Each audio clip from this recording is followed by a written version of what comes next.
I went to Stanford's sister school, Cornell. I guess Ezra Cornell and Mr. Stanford were friends, and we were involved when I was in school in your 100-year anniversary, which was in the early 90s, which is hard to believe. But anyway, beautiful campus and just very prestigious university. It's very, very cool to be speaking in front of all of you. Just a couple things first before I show something that we're pretty excited about. Number one is DMG is celebrating its 19th year in operation. I've been working with the company since 1999. I run the film division. I'm also GM in North America. GM in North America involved me in a lot of things outside of the film business, including bringing brands like Under Armour, Fruit of the Loom, Behr Paint, creating relationships with Crispin Porter, Bogusky, et cetera, on the advertising side. But now, since the Olympics occurred, the agenda in the China market has been very focused on building a very strong film industry. So a lot of my time and effort is spent on that. We have 900 people on the ground. Most of them are in China. Our headquarters are in Beijing.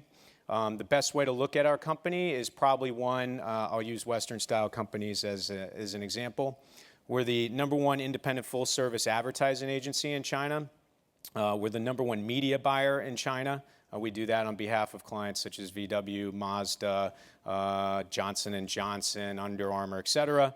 We're the #3 overall. As far as agencies, there's a couple networks that are in there that are slightly bigger in regards to market cap. And then we also have so I would say, so that division's sort of like an Ogilvy, a Saatchi & Saatchi, et cetera. The part of the company that I'm most heavily involved with is our studio component. So picture it sort of like a wannabe Warner Brothers in China. We make local productions, about 4 a year, ranging in budgets from $2 to $6 million. We do imports. Last year we had 5 imported movies that we brought into China, which is very significant because they have a very tight quota system there in regards to bringing movies in. We're very adept at working with our friends at China Film Group to get those films in. And then we also have a co-production segment, which is really a collaboration of U.S. film partners that we collaborate with in order to bring some more elements and relevancy to the China market.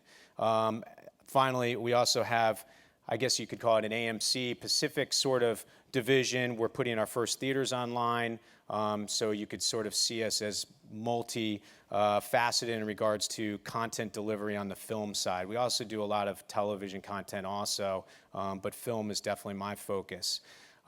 Because of that, we're constantly growing. So I will throw out there that we are consistently looking for MBAs that graduate with Mandarin language speaking skills. So if anybody wants to shoot me their resume, feel free. We can't hire fast enough. So, but that involves moving to Beijing, being adventurous, like probably many of you are, and putting your foot on a very trailblazing market down over there. My email address, so you have it, is chris.fenton@dmg-entertainment.com. What we're going to do is show you something really exciting that actually opened up midnight, or 12:01 Friday morning in China. A day and date release here in the U.S.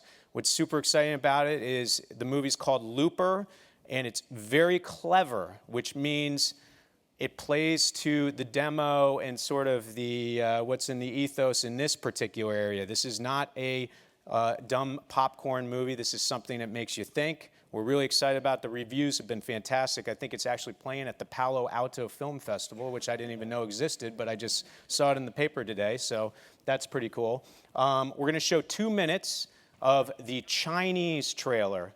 So Aries, if you can shut the lights, crank up the volume, let's check it out.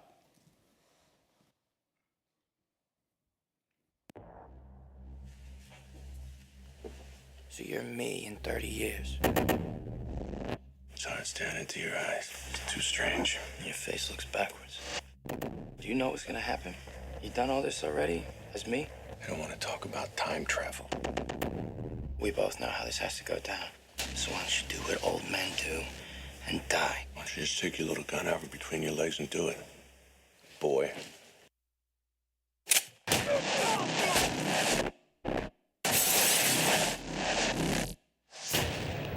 In the future, time travel is outlawed, used only in secret by the largest criminal organizations. When they need someone gone and they want to erase any trace of the target ever existing, they use specialized assassins like me, called loopers.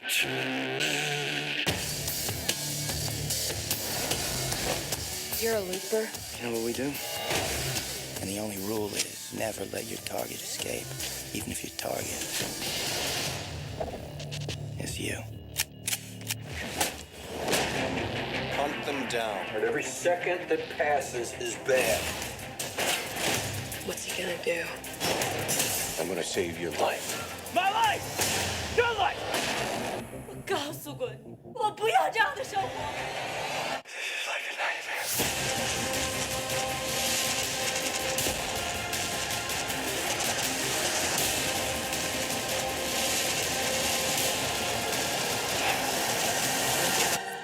I'm sorry. Oh my god!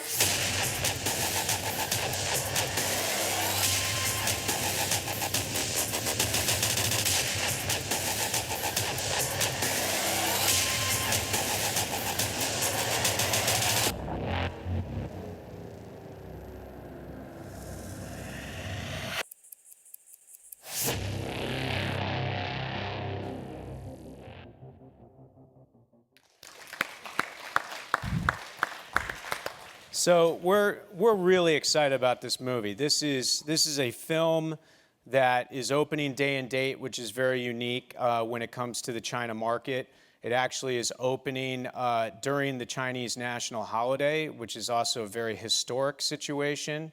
And what's exciting about this movie is that, I mean, there's a lot of terms thrown out there, et cetera, about how to label these films. But the important labeling of this movie is that it's a U.S. film.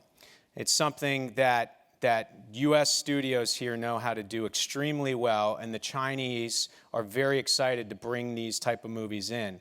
But the important part about this U.S. movie is that it has China investment, it has China creative input, resources and collaboration put into it, and it has a Chinese production partner.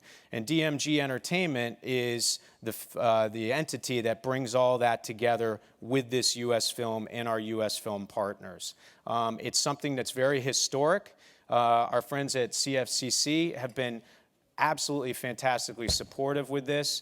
Our friends at CFG, China Film Group, have been very supportive, and we're really looking forward to a fantastic run.